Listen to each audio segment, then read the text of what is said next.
Let's talk a little bit about the mortgage deduction. So the mortgage deduction, property. This is the we're going to continue to have a mortgage deduction. It looks like, and under the current law, what we have is the first $1 million that you spend to purchase a home and borrow. The interest on that first $1 million is going to be deductible from your income tax as an itemized deduction. If you also get $100,000 of so-called home equity indebtedness, under those rules, you can borrow another $100,000 without it being used to purchase a home or remodel. It could be used to buy a car or whatever, as long as it's recorded against your home, like as in a home equity line of credit. That piece will also be deductible. Or you can just use the whole $1.1 million of mortgage indebtedness as a deduction. Doesn't have, and so that's the cap. And right now, of course, with homes at $2 million and $3 million, that's cutting a lot of people off. You get that $1 million, that's great. You get the interest on $1 million, but then the rest of it is not. So you need to beware as you're moving along that exists.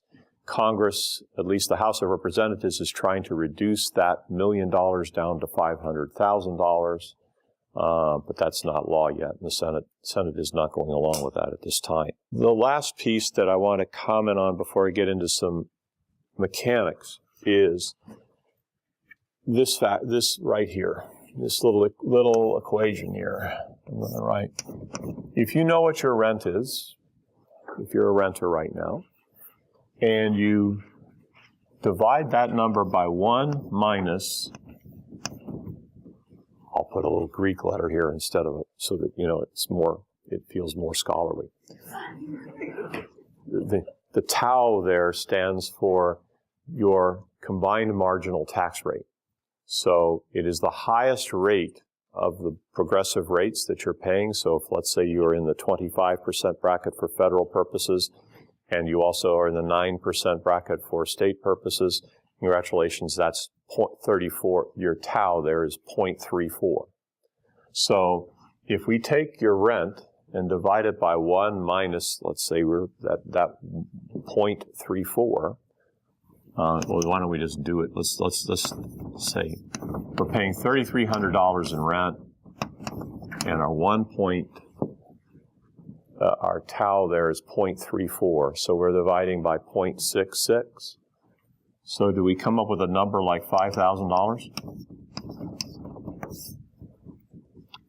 So what does this $5,000 represent?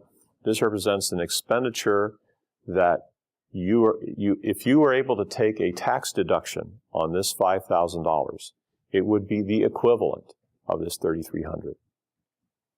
So I want you to think as you're making this step from going from a rental situation to a purchase situation with a mortgage, that you've picked up a little extra money because of the tax deduction. You've picked up a little bit of extra money here to be able to borrow and to be able to attain the home of your dreams.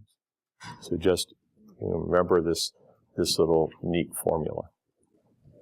Yeah. Can you just spend a little bit extra time explaining what the mortgage deduction is and what exactly that $5,000 is to us?